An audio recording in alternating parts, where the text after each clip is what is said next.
like to introduce our next guest, our next speaker. He's representing the National Association of Manufacturers. He is the Senior Vice President of Public Affairs and Mobilization, Keith Smith. And we were joking before we started here to get that title right, so I had to sneak a peek there. But Keith, thank you for joining us. And we very much look forward to hearing what the National Association of Manufacturers is doing to transition through this quarantine, this COVID shutdown, and get America back on track and hopefully attract some new manufacturing base here to this country. Keith? Thanks, Bill. And from the very beginning of the pandemic, manufacturers have really been leading the country through the COVID-19 response. And the rest of the country is depending on our industry to be leading the recovery and the renewal that we hope to achieve. So manufacturers, as most on this call know, we've been on the front lines, ramping up production of personal protective equipment for the first responders and medical professionals, racing towards vaccines and cures, and producing food and supplies needed to keep shelves stocked. It's been one of the largest industrial mobilizations since World War II. And so the National Association of Manufacturers, we represent 14,000 manufacturers of all sizes and sectors across the country.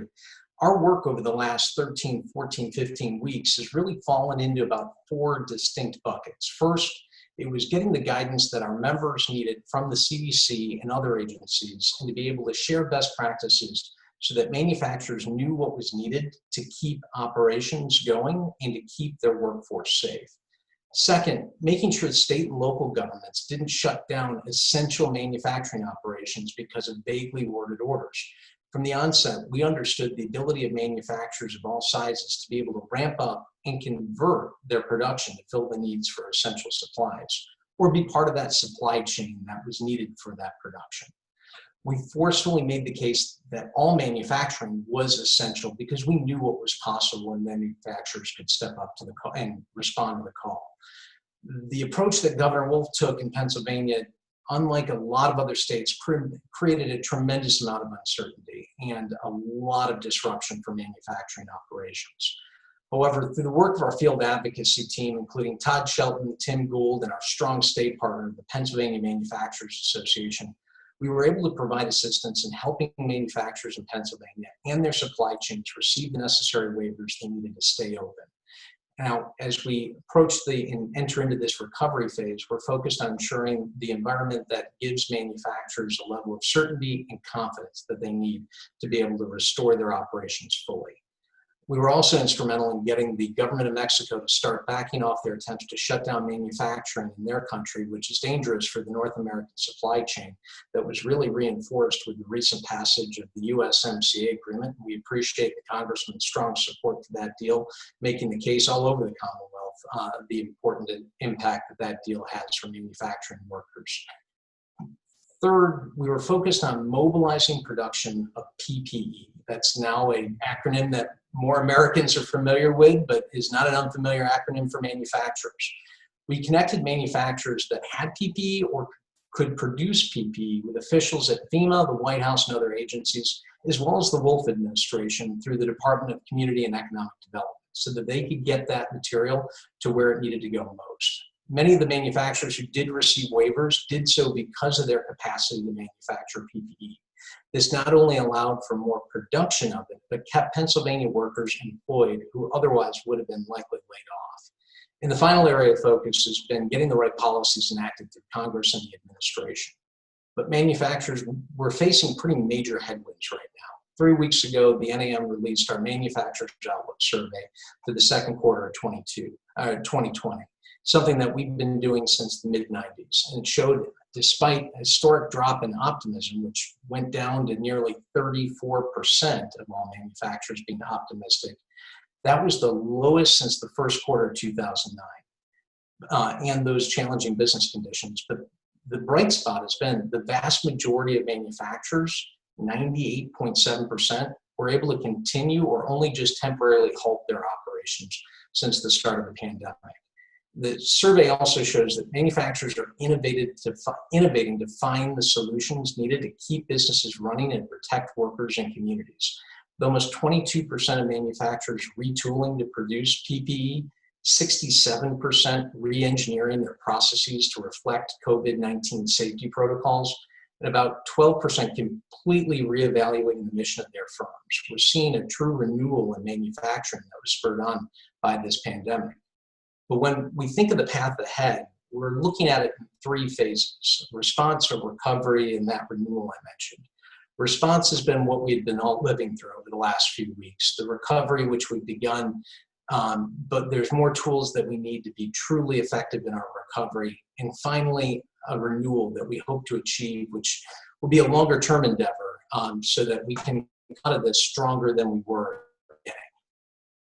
Policymakers and regulators debate solutions to help the economy recover. The NAM's been urging them to focus on that renewal agenda that we laid out in what we call the American Renewal Action Plan. This plan provides lawmakers with a roadmap on essential policies that help manufacturers respond to the crisis as quickly as possible, help with the recovery, and ultimately lead to renewal. We've been encouraged by the actions taken so far, but there's still a strong need for tax provisions to ensure investment in manufacturing, measures to reaffirm that the supply chain here in the country can protect the businesses that continue to operate on the front lines of the pandemic, and to have targeted liability reforms to protect essential employers. And that is really key to reopening the economy fully. We've seen states like Iowa that have enacted smart safe harbors, and we encourage other states and our members of Congress, and both in the House and the Senate, to be able to enact legislation which will protect those that have done the right thing in face of uncertain dangers associated with COVID-19. Too many employers right now are facing the specter of liability lawsuits that are spurred on by the trial bar and looking to profit from a period of economic distress. As of this morning, I believe we had just over 2,800 complaints filed in the courts overall. And that's why the NAM and our network of state partners, including PMA in Harrisburg, we've been leading the campaign for targeted and common sense federal and state level liability protections for essential businesses. But another big part of our American Renewal Action Plan has been on onshoring and strengthening the supply chain right here in America. Now, the reason is simple. It's clear that the Trump administration is intent on really highlighting the pandemic as a reason to bring more production back into the United States. And that's likely what potential Biden administration would want to do as well. Manufacturers are critical to lifting our economy out of the current recession, as they've been creating the protective equipment and essential products needed to continue to fight the spread of the virus. And that's why we're strongly supported policies that would strengthen the supply chain and encourage critical investment right here in the United States. The job of the NAM is to make sure that it's done in a way based on incentives rather than certain punitive approaches that have been suggested. We can't disrupt our global supply chains that provide manufacturers in the United States the vital components and products that we can't find anywhere else and could potentially disrupt our recovery efforts. So we've launched a nationwide campaign to be able to highlight that message. And we've made it available, Bill, by being able to text RENEW to 52886. And by texting RENEW to 52886, you can see specific details on our onshoring proposals, see some of the campaign-related materials that we've been able to employ across the country. So appreciate the opportunity to join everyone here today. And I'm looking forward to the questions that I know we're going to get to soon. And this sets up my first question to Congressman Muser and Keith. A lot of talk about an infrastructure bill. A lot of talk about how this country is in need of an infrastructure overhaul, some stuff that just needs to be updated. And I'm curious to see both at a national level, but also at a state level, what you're hearing on an infrastructure bill and when we think we might see such an infrastructure bill. Because I know a lot of labor guys are ready to get to work. And a lot of manufacturers would love to see some new highways, bridges, pipelines being built. Before the pandemic, the need to make bold investments in our nation's infrastructure, not just roads and bridges, but our energy infrastructure, has been one of those unique opportunities where we've been able to see the business community and the labor community really come together to approach this in a very nonpartisan way. And strengthening our nation's infrastructure should be something that should be done in a bipartisan way. Pre-pandemic, we saw the need, but looking at where many of the state and local budget shortfalls are, it'll be critically important for the congressman and others to be able to get that surface transportation reauthorization done before, I believe it comes up at the end of September. So that's something that we're optimistic for, but beyond that, looking for continuing to work closely with the labor community to have bold action, not just in investments, but continued progress on permitting reform that can enable and avoid some of the restrictions that we've seen for the critical energy infrastructure that I know that's been so vital to Western Pennsylvania and throughout the Commonwealth. Thank you, Keith. A couple of questions that have come in focus on the same topics. How can organizations like Penn's Northeast and the National Association of Manufacturers work with small and mid-sized companies to get into the supply chain of key industries, whether that be military or healthcare or the energy sector? So Keith, we're up on you right now. Why don't you take that, and then we'll jump to John. But what is the National Association of Manufacturers doing or have in place to help small and mid-sized businesses? Yeah, the durability and flexibility of manufacturers this year was really put in center stage, and how manufacturers can adapt their production lines and how they can adjust to be able to incorporate and integrate within various larger manufacturer supply chains. Not too long ago, we developed a networking forum called the Manufacturers Marketplace. You can go to it at manufacturersmarketplace.us.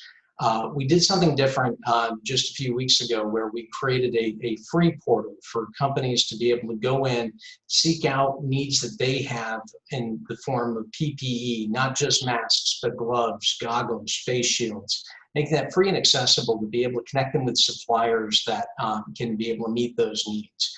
That's something that we hope will create greater interest in that marketplace that can help connect small and mid-sized manufacturers, be able to highlight what their capabilities are, and to be able to find partners throughout the supply chain that they can connect into better. And I think that's something that we've seen throughout the pandemic is, a greater interest of larger companies to be able to make sure that there's a resiliency built into their supply chain and having a bit of diversity among their current supply chain, so that come a pandemic or other major economic disruptions, they're able to continue operations and do so with a sense of reliability and certainty. So that's one tool that I would recommend, Bill, that can help in that regard.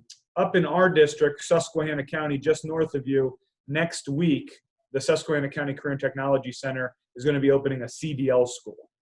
CDL schools are very important in my opinion, because even before the pandemic hit, we didn't have enough drivers to move the products we were moving. And today, we still don't have enough drivers to move the products that we're moving. So when manufacturing does come back, we're going to need a lot more drivers.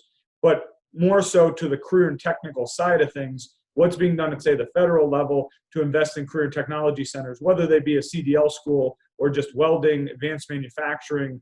These are great schools, and we need to transition, especially our youth and young adults, into those types of careers. The issue of what we call the skills gap crisis was one of the biggest issues facing manufacturing employers of all sectors before the pandemic, and it still continues. Half of manufacturers, even today, in light of the economic recovery challenges that we're facing, still are facing challenges of attracting the skilled talent that they need to fill jobs that currently exist. We were able to partner with Deloitte to be able to model out, between now and 2028, we see the potential, unless really significant action is taken, the potential for 2.4 million manufacturing jobs going unfilled. Is part of our onshoring initiative. Some of the recommendations that we've been able to highlight is to be able to increase the amount of educational credits that can be applied for an employee's gross income. Right now, the IRS code allows for, I believe, $5,200 for deductibility. We recommended doubling that, and to be able to look at some of the very creative and innovative earn and learn models, to be able to have a greater ability to defray some of the costs that employers face with those programs, to be able to look at some creative new deductions in that regard. But the biggest biggest area of focus is the perception of the opportunities that exist. And that's something that the NAM is launched, our Creators Wanted initiative, to be able to reach out to that next generation of the manufacturing workforce, not just students, but the parents and teachers that are vital in shaping those career decisions, to get them attracted to understand what's possible and speak to them in terms that next and future generation can relate to get them excited. The days of dirty, dark, and dangerous manufacturing are over. When students have the ability to go into a manufacturing facility and see what's possible and what's needed for not just today, but tomorrow's modern manufacturing economy, that's one of the biggest areas of focus that span a partisan divide and require not just leadership from policymakers, but really responsibility that manufacturers have to take on to commit themselves, to highlight themselves and what the career potentials are out there for that next generation.